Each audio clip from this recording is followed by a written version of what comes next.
Welcome to How to Write the Way C-Level Executives Think. Before we get started, I need to ask you a question. Actually, I need to ask you 5 or 6 questions.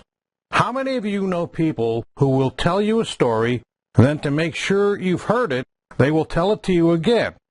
To make sure you remember it, they'll tell it to you a 3rd time. And to make sure you wake up screaming in the middle of the night, they'll tell it to you a 4th time. How many C-level executives do you know that think or behave that way? I don't think you know too many. Let's talk about the way you think and the way you behave. Let's play the association game. Tell me what you think of or what you feel when you hear the phrase 100 words, 10 pages, 2 blue books. Does that bring back some academic ghosts? Can you remember what it was like to write in an academic environment? Well, do you think C-level executives read 250-page reports?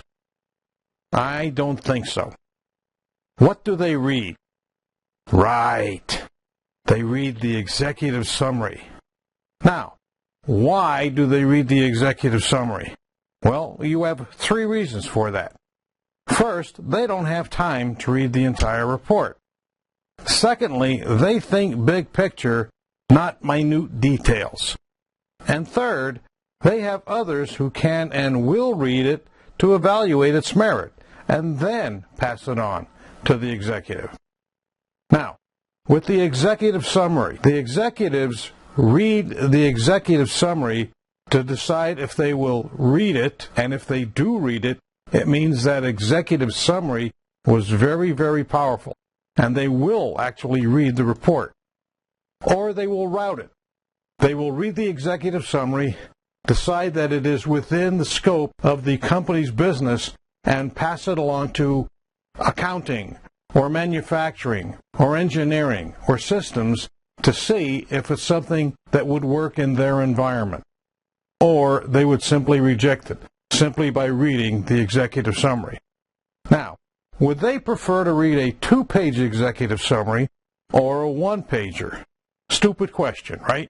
Of course, they'd rather read the 1-pager. So, what's the secret of slicing a 2-page executive summary to 1 page quickly, easily, and correctly?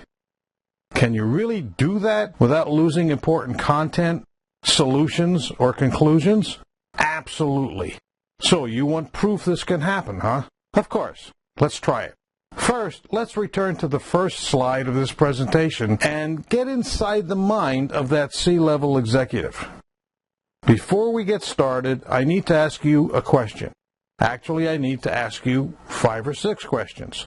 That was the slide that started this presentation. Do you think this is a good way to begin a letter to or a conversation with a busy executive? Look at the words in that opening again. Before we get started, I need to ask you a question. Actually, I need to ask you 5 or 6 questions. Now, what is the focus of those first 2 sentences? Do they address a critical issue or offer solutions to pressing problems? Is that executive interested in your needs? I don't think so. Have you learned anything yet? Let's get back to the idea of slicing a 2-page executive report down to that 1 page. Here's a typical sentence you might see. I would like to take this opportunity to provide a short update on the Northeast region's progress towards completing our planned IT system and customer service initiatives for 2013. That sentence contains 29 words. How can we cut it down and basically cut it in half? This report updates the Northeast region's progress of our planned IT system and customer service projects for 2013. 18 words.